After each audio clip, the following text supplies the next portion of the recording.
Seguimos escuchando cada día nuevos audios y conociendo noticias, a cual más escandalosa, sobre las supuestas cloacas del PSOE lideradas por la denominada fontanera de este partido, la ya casi archifamosa Leire Díez.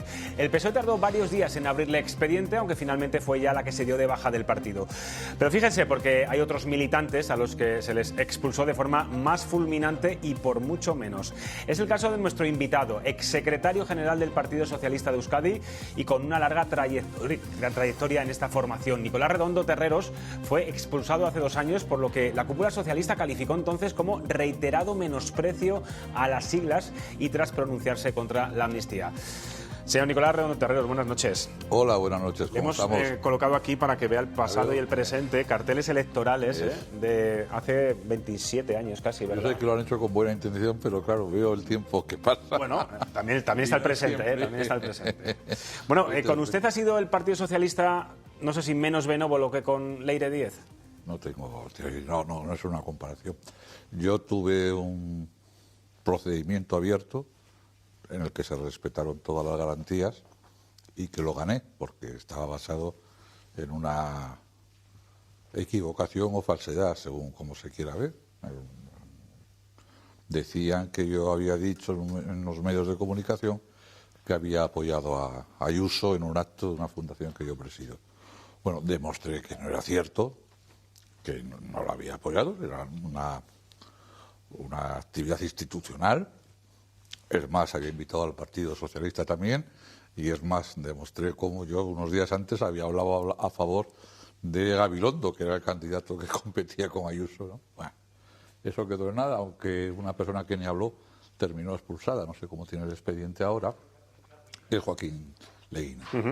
Y luego, al inicio de esta legislatura, que ciertamente fui muy contundente cuando se aprobó, cuando se eligió la mesa del Congreso de los Diputados, porque ya veía yo por dónde podían ir las cosas, por desgracia se ha confirmado, hice un comunicado, una posición mía dura, contundente, no radical, porque yo no soy radical, pero se basaba fundamentalmente en decir que gente que se dice de izquierdas paradójicamente va a terminar con el Estado, y gente que se dice progresista nos lleva inevitablemente al siglo XIX, que son paradojas que ocurren y que eso me parece que está ocurriendo con el Partido Socialista. Y ahí ya me expulsaron. Ahí se le expulsaron. Decía el otro día Tomás Gómez, también damnificado por el Partido Socialista. Sí, proceso y sin nada. Sí, directamente. Que cuando un militante del Partido Socialista critica al partido, enseguida en tromba todos le llaman antisocialista, facha.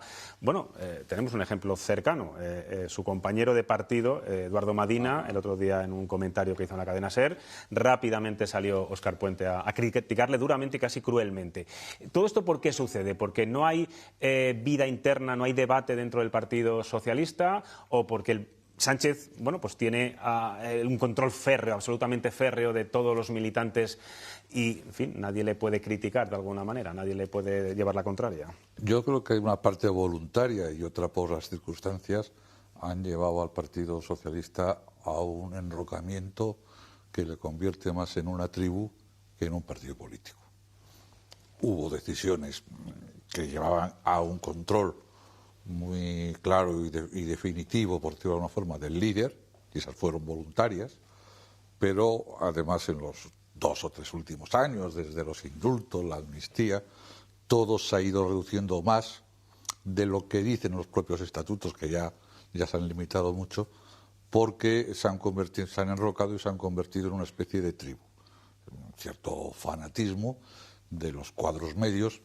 Hay que tener en cuenta, por otro lado, que todo tiene explicación, el Partido Socialista Obrero Español no tiene ningún poder ya, local y territorial, excepto Castilla-La Mancha, Cataluña, formamos parte del gobierno en el País Vasco, y Navarra. Bueno, la única fuente de poder es el gobierno de la nación. Y yo creo que eso hace que los cuadros, muchos cuadros, se sientan más disciplinados de lo que convendría a un partido político, ¿me entiende? Y yo creo que, además, esas circunstancias, el convertir al gobierno en la única fuente de poder del Partido Socialista, tiene dos consecuencias clarísimas. Pero la más grave, desde mi punto de vista, es que el partido se arremolina alrededor del gobierno, sin haber posiciones alternativas. Si el Partido Socialista fuera hoy a las elecciones y perdiera las elecciones, no tienen ningún poder. Y yo estoy convencido que algunos, no sé si muchos, pero algunos listos que están pensando si es conveniente o no hacer elecciones, uno de los impedimentos para hacer elecciones es decir que si perdemos no tenemos nada y se cae todo el chiringuito. No es que Pedro Sánchez pierda o es que el otro pierda, es que se nos cae todo. Usted todo. decía el otro día, en ese sentido, que... Eso creo que no le molesta excesivamente a Pedro Sánchez. Que hacen más daño a los socialistas honestos que callan que los que están con Pedro Sánchez. Lo que está usted viniendo a decir es que hay miedo, ¿no? Hay miedo a perder el poder, hay miedo a no tener un cargo. No es que todos de repente sean sanchistas, sino es una cuestión política, económica, en fin. Yo hace tiempo que no lo sigo, pero no sé si hay solo miedo, ¿eh? Yo con los militantes, con los afiliados, con algunos que conozco, soy condescendiente. Y decir, bueno, hay una parte de miedo, otra de pertenecer a un partido político, otra de sentir que toda su vida la han desarrollado en el partido. ¿Usted tiene relación con cargos del gobierno y del PSOE ahora mismo? ¿Tiene relación personal, habla con ellos? ¿O tienen miedo también a hablar con usted porque ahora mismo sería...? Quiero decir que algunos sí, tienen miedo. Y algunos que yo le he ayudado mucho y me lo ha agradecido, pero me lo ha agradecido a través de personas intermedias. No me estoy refiriendo a dirigentes del País Vasco. Con algún dirigente del País Vasco tengo un trato escaso, pero amable, cortés, y queda, creo yo, entre algunos de ellos y yo, esa relación de amistad que dan muchos años en la política, ¿no? Pero bueno, yo sí le querría matizar, complementar alguna cosa. Lo de Eduardo Madina es increíble, porque las críticas de Óscar Puente, ¿no? Sí, se une a la inmoralidad, a la estupidez. Eduardo Madina no dijo gran cosa y dijo lo que mucha gente puede pensar, como esta señora llegó al gobierno. ¿Qué filtros tenemos ahora que permite que esta señora llegue a puestos institucionales ley de 10? Como ha llegado esta señora. Y él aseguraba que en la época anterior eso no sucedía. Es que no dijo más, porque Eduardo Madina, en contra de mi forma de ser y como muchos otros, se limita mucho a la hora de criticar al partido y lo hace en pocas ocasiones y muchas veces no lo hace en público. Es un hombre que ha vivido muy intensamente, yo creo, el Partido Socialista. Pero esto no merece una crítica tan furibunda por parte de nadie. Pero si además unimos que este señor Madina, este compañero del Partido Socialista Obrero Español, fue militante del Partido Socialista de Euskadi. Y cuando era secretario general de Juventudes, o un poco después, según creo... Sufrió el atentado. No me acuerdo si era exactamente secretario general. Sufrió un atentado que le amputaron una pierna. Por cierto, él nunca ha hecho, de ser víctima del terrorismo, nunca ha hecho un instrumento de beneficio personal, de beneficio político personal. Bueno, pues se junta una inmoralidad, por eso mismo, y luego una estupidez, porque Madina tiene gente que le quiere, gente que no considera que sea como yo un francotirador, y no lo comprende, porque es una inmoralidad y un error muy propio del personaje. Comparándole a usted con Leire 10, sé que no tiene absolutamente nada que ver, pero sí que vemos cómo desde el gobierno, desde el Partido Socialista, se ataca de esa forma furibunda que dice usted contra algunos críticos, Paje, Madina, Susana Díaz. Sin embargo, a Leire 10 de momento pocas críticas hemos escuchado, ¿no? Más allá de ya no es militante, ya no tenemos nada que ver con ella. Era la otra parte que me hacía usted al principio de la primera pregunta. Sí, claro. Y sin compararlo, no tiene nada que ver. El PSOE, equivocadamente, además, sea lo que termina pareciendo, se ha comportado muy suavemente con esa ex militante.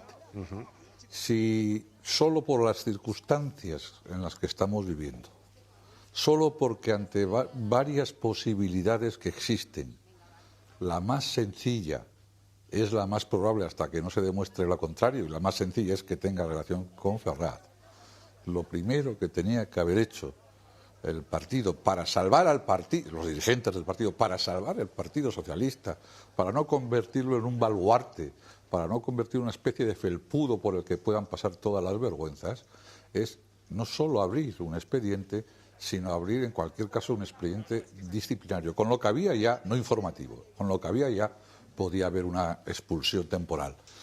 Y esa falta, otra vez le vuelvo a hablar de la falta de inteligencia, y esa suavidad, excepto que existan muchas cosas que yo no sepa, excepto que existan esas cosas que yo no sé, terminan complicando al Partido Socialista Obrero Español en algo que podía no estar complicado en este momento. Ella no me preocupa porque es una anécdota. Ya veremos lo que sucede, ya veremos lo que da de sí el personaje, ya veremos todo lo que sucede. Lo que me preocupa es la reacción. Está sucediendo lo que está sucediendo. ¿Debería haber hablado el secretario de organización del Partido Socialista Obrero Español para defender a ese partido que dicen que tanto quieren, a ese partido al que tanto deben, a ese partido que tanto honran? Debería haber hablado. Déjame que le dé la vuelta a esa Pero si me permite, otro más. Sí. Debería haber hablado la directora de la Guardia Civil, la directora general de la Guardia Civil. Debería haber hablado el fiscal general, porque se ha hablado de un fiscal. Debería haber hablado el ministro de la Presidencia, que es el... Se ha olvidado al ministro Marlaska también para proteger a la UCO. También. Y no debería, porque claro, mucha gente está diciendo, bueno, hay mucho sector crítico dentro del Partido Socialista, usted ya no lo es, pero podríamos incluirle, el señor Paje, el Ambán, Susana Díaz. Buenísima gente. Es verdad que muchos de ellos tienen ya más pasado que futuro, pero no pueden... Ya sabe lo que dijo Reagan, ¿no? Que suelta un tambor. Sí, es una frase un poco fea en política, pero bueno. Pero no lo digo por mí, sino por ellos, sí. Pero no deberían dar... Evidentemente tengo ya más pasado que futuro. ¿No deberían dar un paso más y movilizarse? Porque está todo el día lamentándose, ay, el sanchismo, esto no va, nos duele el PSOE, decía Susana Díaz, pero nadie hace nada. ¿O es que no hay caras visibles, no hay liderazgos que puedan, digamos, contraponerse a Pedro Sánchez? Pues mire, yo estoy en unas circunstancias en las que puedo ser muy claro. Primero, quiero decir que en los partidos políticos en España, no en el resto de Europa, no en Francia, por ejemplo, en otros países, es muy difícil discrepar. Hay que tener en cuenta que a Rajoy le sustituyó Casado, que era de su ejecutiva, que es que las cosas son como son. Por lo tanto, los que discrepan tienen mucho mérito. Paje quiere hacer una discrepancia desde sus posiciones institucionales y me parece muy correcto. Y Lambán es un hombre que creo que es la mejor representación que tiene el Partido Socialista Obrero Español de lo que es un hombre bueno, de lo que dijo Unamuno cuando vio a Pablo Iglesias. Es un hombre bueno, que ve todo lo que está pasando de una forma tan intensa, y lo siente de una forma tan intensa, que hasta le enferma. Y ellos hacen lo que pueden, supongo, y lo que se mueven en los límites que tienen ellos. Pero quiero decirle que yo sé que esto tiene interés, ¿no? Pero que a mí no me interesa mucho. Es decir, que en este momento la corriente crítica la salud, es eso, una corriente crítica. ¿No? La salud del Partido Socialista me importa, porque yo tengo 35 años de vida en el Partido Socialista, ¿cómo no me va a importar? Yo soy lo que soy por el Partido Socialista. Pero estamos asistiendo a una crisis de sistema en España y a una crisis política en la que el problema de un partido político empieza a ser menor hasta para los que le queremos tanto como le quiero yo, que nunca dejaría que lo pusieran como felpudo, si lo pudiera evitar. O sea, usted sigue queriendo al Partido Socialista. Sí, eso es inevitable, aunque estés separado, sigues queriendo al partido. ¿Y lo que hay enfrente? Lo que no me impide decir las cosas que tengo que decir sin ningún problema. Yo no tengo problemas. A otros les puede molestar que les digan no sé qué o no sé cuántos. A otros les puede molestar que critique con con intensidad algunas cuestiones que me parecen graves. Usted molesta al Partido Socialista mucho, ¿eh? Bueno, no sé yo. Sí, no, y lo que hay enfrente, el Partido Popular, ayer manifestándose aquí en Madrid, no quiere Feijóo presentar una moción de censura porque no dan los números. ¿Usted cuál cree que sería la estrategia idónea? Sé que estamos hablando de una ideología completamente diferente a la suya, pero ¿qué le parece la oposición? Completamente diferente a la mía, ¿no? Yo tengo más que ver con el Partido Popular que con Bildu. Mucho más. Y tengo más que ver con el Partido Popular que con Puigdemont. Y tengo más que ver con el Partido Popular que con el PNV. Y tengo que ver mucho más con el Partido Popular porque defiendo una democracia representativa que con Podemos. No, yo no tengo ningún problema en decirle a usted, puedo diferir de otras cosas, pero eso no. Y hasta hace poco eso era evidente. ¿Quiénes hicimos la transición? Pues la centro-derecha y el centro-izquierda. En eso deberíamos coincidir por lo menos. No, yo no tengo, en esos términos no tengo ningún problema. He ido siempre recto, defiendo lo que defendía hace 25 años. Cuando me marché por lo que estoy defendiendo ahora. Que yo no es que haya nacido de repente antisanchista. Yo lo que me marché de las ejecutivas de Zapatero porque defendía que era necesario un acuerdo con el PP para combatir a ETA. Empezaron mis cuitas o mi nueva vida, por decirlo de alguna forma. Pero yo no tengo ningún cambio. ¿Qué tiene que hacer el PP? Pues yo no soy quien. Los católicos tienen que dudar mucho de los que no son católicos y les ofrecen consejos, y el PP no sé por qué no me tendría que aceptar a mí ningún consejo, ¿verdad? Pero yo le quiero decir, vamos a ver, el PP está en su legítimo derecho de convocar la manifestación que convocó. El PSOE la puede minusvalorar, pero fue un ejercicio de fuerza muy grande, muy poderoso, muy fuerte, muy contundente.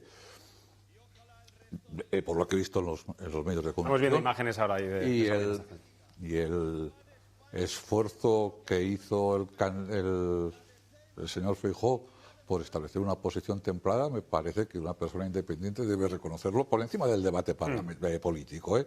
Y luego seguro que van a debatir las contradicciones que hay entre ellos y tal. ¿Qué es lo que necesita España? Mire usted, un proyecto reformista, integrador. Desde luego tendrá unas siglas, pero tiene que superar las siglas con toda la seguridad. Que tenga como objetivos algo tan sencillo, en el que podrían compartirlo muchas personas, liberar del secuestro que se tiene al Congreso de los Diputados. Y si quiere hablamos de eso. Darle independencia de verdad a la justicia. Desocupar las empresas públicas que están ocupadas, establecer mecanismos para que quien ocupe las empresas públicas sean profesionales, no que sustituyan a los que están por los suyos, sino que sean profesionales. Y una legislación que defienda el núcleo más fundamental de la Constitución española. Eso es lo que yo llamo reformismo. Me encantaría, señor Redondo, hablar de cada una de esas ideas, pero vamos muy justos de tiempo.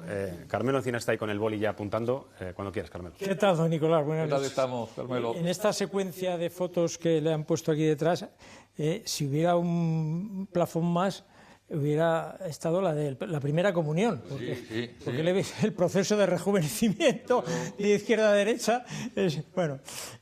Quitando esto de las... Un chiste macabro, pero no lo vamos a hacer porque voy a estar una que fuera la última. No. Bueno, vamos a ver. Mire usted, el sanchismo, don Nicolás, con sus defectos y sus virtudes, quien las pueda ver, unas y otras, algún día se acabará. Esto está claro, nada es eterno. Entonces, yo no sé si ve usted algún tipo de magma o principio o estructura iniciática de sustitución del sanchismo por otra, digamos, por otra estructura de poder dentro del Partido Socialista, para que el Partido Socialista no deje de tener la fuerza y la importancia que entiendo que merece un partido de Estado. Sí.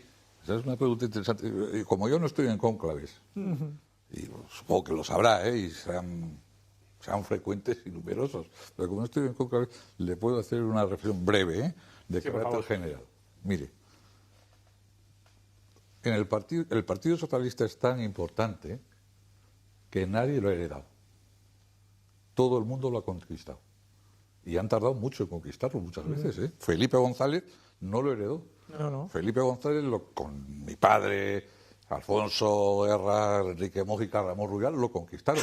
Y tardaron años y años. Tuvieron que ganar primero la UGT, etcétera, etcétera. Zapatero conquistó el Partido Socialista Obrero Español. Y Sánchez también lo conquistó. Quien esté esperando heredar... Se lo tiene que currar. Se lo tiene que currar de antemano, sí, porque le puede llegar una herencia absolutamente depreciada o envenenada. Joan. Ha hablado usted de tribus. Le quería preguntar si le da la sensación de que el presidente del gobierno a día de hoy está más solo de lo que estaba hace unos años. Me refiero a que algunos ejerzan mucha defensa en público de sus propuestas, de su entorno familiar y los problemas que tiene, pero que luego en privado se estén articulando ya precisamente, como decía Carmelo, alternativas, y puedo mirar pues a Óscar López, puedo mirar a varias personas que da la sensación que se están moviendo por dentro para heredar precisamente. Óscar López. De hecho, no. Óscar López. Óscar Puente será, ¿no? No, y Óscar López también. Bueno, de lo que se trataría es de mejorar, no de empeorar el partido, ¿no? Lo dice por Óscar López. General. Pero no lo sé lo que está... Si el presidente está tan solo. Yo, al contrario, considero que el partido está más enrocado que nunca, tiene menos influencia que nunca, sabe que no va a ganar por mayorías absolutas, pero que el partido se ha convertido en una guardia pretoriana. Y si usted se da cuenta, el gobierno, Sánchez, hoy no necesita ni quiere fieles, quiere gladiadores. Y si usted va viendo quién sale y quién entra, en casi todos los ámbitos en los últimos años, se dará cuenta que no se van porque hayan sido desleales, sino porque el presidente necesita más lealtad. Yo creo que el presidente... ¿Se acuerda de cuando Guerra decía el que se mueva no sale en la foto? Eso de alguna manera también... Nos importaba menos. Nos importaba mucho menos, por lo menos algunos, porque allí estaba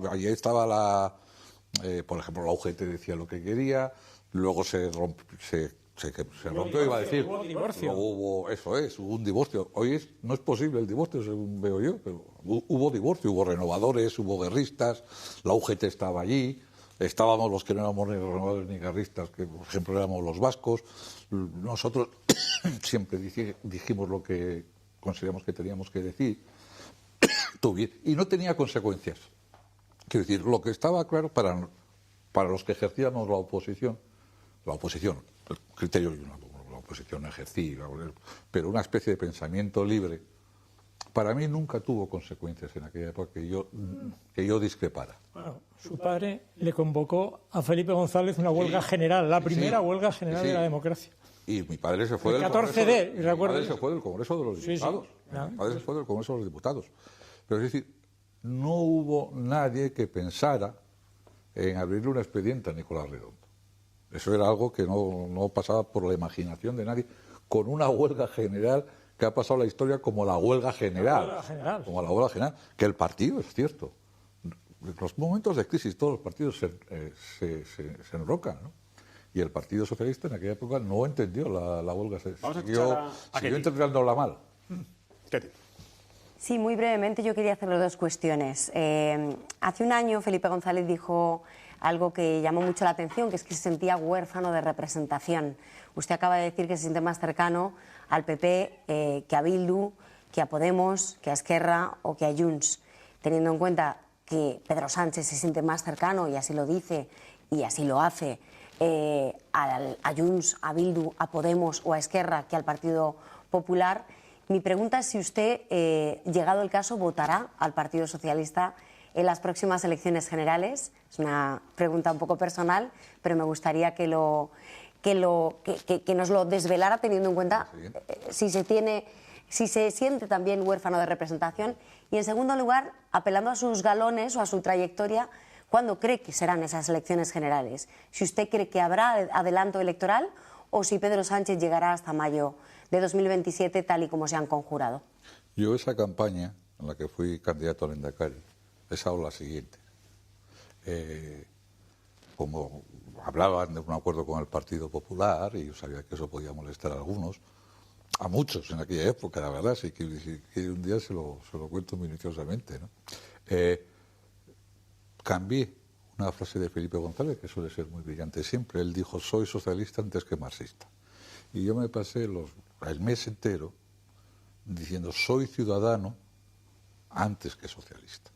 Y mi ejercicio de ciudadanía me obliga a decir que el PNV no está comportándose al nivel ético y político que tiene que comportarse con los asesinatos de ETA, y que yo le tiendo la mano al Partido Popular para combatir a ETA seriamente. Es decir, ciudadano antes que cualquier otra ideología. España, le he dicho que está en una crisis, a mi juicio, política y de sistema. Y para que sepa, porque las cuestiones personales es mejor no explicarlas, yo tengo muy pocas discrepancias entre lo que hago y lo que digo. ¿La segunda cuál era? O sea, que la primera no la contesta. Sí, Bueno, yo creo que a buen entendedor... Ya. No, sí, La sí, segunda, si va a haber el adelanto elecciones electoral, si usted cree que anticipadas. aguantará 2027 o esto no se sostiene. Yo creo que se va a sostener por lo que le decía antes. Es decir, Pedro Sánchez, no, además todo el mundo lo ve desde un punto de vista estrictamente personal. Y, vamos, no. El PSOE no tiene ninguna fuente de poder. Y la única opción que tiene es resistir. Y lo que van a hacer es resistir, porque además, hoy hablaba la que fue vicepresidenta, el otro día no sé quién, y no sabe nadie lo que va a salir en los medios de comunicación. Sabrás tú más que ellos, probablemente. Bueno, y en esos términos, la única opción que les queda, teniendo en cuenta hasta dónde han llegado, es resistir. Ya sabes lo que decía Shakespeare en Hamlet, creo que era. He llegado a este lago, a la mitad de este lago de sangre. Me cuesta tanto volver como llegar hasta el final. Llegaré hasta el final. Pues Nicolás Redondo, siempre lo digo, cuando vienen políticos o expolíticos que ya están fuera del ámbito, la libertad con la que hablan, ojalá hablaran verdad todos así, pero bueno, ya sabemos que las siglas a veces se encorsetan. Viendo las fotos... Pero con las siglas se puede hablar también inteligentemente. Sí, también, desde luego. Es verdad que yo tengo más libertad. Desde luego. Ha rejuvenecido usted en la vista, porque veía que tenía gafas no hace tanto, Sí, en el 89 yo siempre he tenido gafas. He tenido un también. problema... Yo he tenido un problema con la vista y me han operado y me han quitado las gafas. Fíjate Bueno, tú, pues al ves, final. Eso ha ido mejor. Gracias por estar aquí en Castellano y Encantado Televisión en de la Cuestión de vida. Prioridades. Gracias.